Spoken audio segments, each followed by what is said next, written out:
BJP की बहुत ही चहेती सांसद प्रज्ञा ठाकुर को तो आप लोग जानते ही होंगे।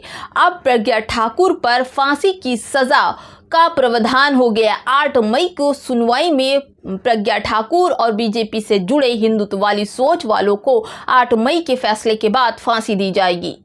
नमस्कार, जय भीम, जय संविधान। दोस्तों, मैं हूं आपकी दोस्त शैला और आप देख रहे हैं पीडीएम न्यूज़।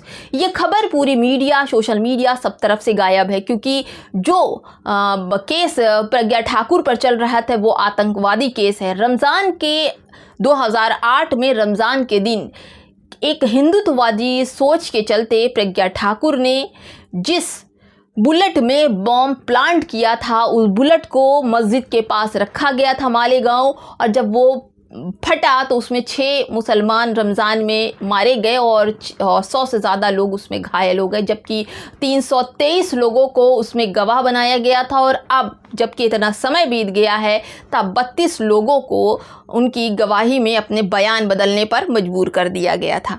अब दोस्तों, प्रज्ञा ठाकुर तो बीजेपी की बड़ी ही चहेती थी। फिर ऐसा क्या हुआ कि एनआई ने प्रज्ञा ठाकुर के लिए पूरी सबूत इकट्ठा कर ली और उन्हें फांसी की सज़ा दिलवा कर ही मानेंगे। आखिर ये मसला चल क्या रहा है दोस्तों, क्योंकि प्रज्ञा ठाकुर पर भी आतंकवादी हमले केस चल रहा है। और इस केस के चलते जब प्रज्ञा ठाकुर एमपी नहीं थी भोपाल की, तब उन्हें जेल में रखा गया था। और जब वो जेल से उन्होंने इलेक्शन लड़ा और वो जीत गई, और फिर जब एमपी बनी तो उनको जेल से निकाला गया। और प्रज्ञा ठाकुर ने नए नए पैतरे ड्रामे शुरू कर दिए कि जेल में रह के उनकी तबीयत बिगड़ जाती है, उनको कैंसर है, तो उनको फला बीमारी, का बीमारी, सांस की बीमारी। लेकिन फिलहाल देखा गया कि जब वो जेल से बाहर निकलती थी तब वो फुटबॉल खेलती हुई नजर आती थी। दोस्तों, ये समझ में आ गया कि प्रज्ञा ठाकुर सिर्फ वहां ही बम प्लांट नहीं करती हैं, इनके दिमाग का खेल ये है कि 1000 तरह के ड्रामे करके ये जेल में रहना ही नहीं चाहती थी। क्योंकि एनआई जो था, एनआई भी खुद नहीं चाहता था कि प्रज्ञा ठाकुर को कोई सज़ा मिले। लेकिन अब एनआई मुस्तैदी से प्रज्ञा ठाकुर और उसके साथ आतंकवादी साथियों पर केस चलाने की बात कर रहा है। और 8 मई को इस केस फैसले पर मुहर लगने वाली है और इसकी सुनवाई भी जल्दी होगी। 8 मई को इसकी सुनवाई होगी। हो सकता है प्रज्ञा ठाकुर को और उनके साथियों को फांसी की सज़ा दी जाए। दोस्तों, आपको ये भी बता दें कि आखिर जब प्रज्ञा ठाकुर बीजेपी की इतनी करीबी रही हैं, तब तो वो 17 सालों से चल रहे इस केस में अभी तक वो जेल नहीं गई थी। लेकिन फिर ऐसा क्या हुआ कि एनआई की एजेंसी ने सारे सबूत इकट्ठा किए और प्रज्ञा ठाकुर को फांसी की सज़ा मांग उठाई है। दोस्तों, अब ये भी हम बताते चले कि अभी हाल ही में नागपुर में नरेंद्र मोदी जी गए थे। वहाँ पर प्रदेश अध्यक्ष का चुनाव होना था। आरएसएस के मोहन भागवत उसमें बैठे हुए तो उन्होंने संजय का नाम सजेस्ट किया। संजय वही हैं जो नरेंद्र मोदी के अपोजिट हैं, पहले दोस्त हुआ करते थे, अब दुश्मन हो गए। उनका नाम सुनते ही नरेंद्र मोदी स्तंभ हो गए और वहाँ से ना हाँ कहा ना कहा और दिल्ली वापस आ गए। इसके बाद से अंदर खाने जो कुछ भी चल रहा था, क्योंकि आरएसएस की भी चहेती प्रज्ञा ठाकुर थी, हिंदुत्व वाली सोच को बढ़ाने वाली प्रज्ञा ठाकुर थी, तभी मस्जिद के सामने जिस बुलेट में ब्लास्ट हुआ था वो बुलेट प्रज्ञा ठाकुर के नाम पर रजिस्टर्ड थी। अब दोस्तों, क्या है, आरएसएस चाहता है कि आरएसएस की चहेती प्रज्ञा ठाकुर हैं। उस वक्त प्रज्ञा ठाकुर भोपाल की एमपी थी, इसलिए वो बीजेपी की चहेती थी। लेकिन बीजेपी इस चीज़ को भांप लिया था, दोबारा इनको टिकट दिया ही नहीं।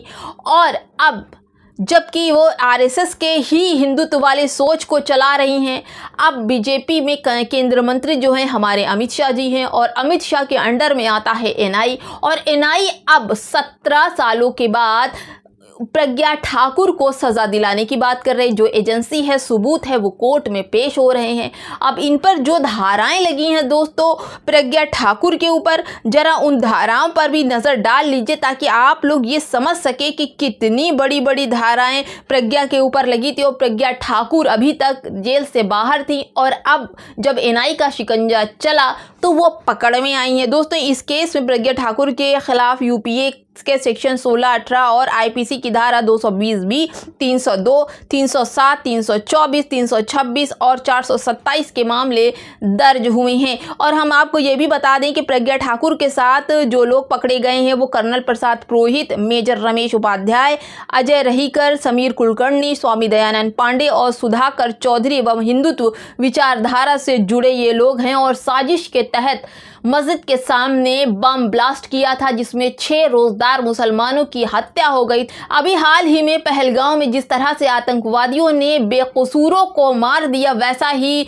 घटना जो है प्रज्ञा ठाकुर ने की थी मालेगांव में 2008 में। और तब से वो बाहर थी क्योंकि उनके ऊपर भी बड़े लोगों का हाथ था, इसलिए वो जेल नहीं जा सकती। दोस्तों 8 मई को प्रज्ञा ठाकुर को लेकर सुनवाई है कोर्ट में। और अब ये देखना होगा कि जब नरेंद्र मोदी प्रज्ञा से खफा हैं और अमित शाह प्रज्ञा से खफा है, एनआई अलग प्रज्ञा के खिलाफ सबूत चला रही है, तो इसका यही मतलब है दोस्तों कि अब बीजेपी और आरएसएस अलग अलग सोचते हैं।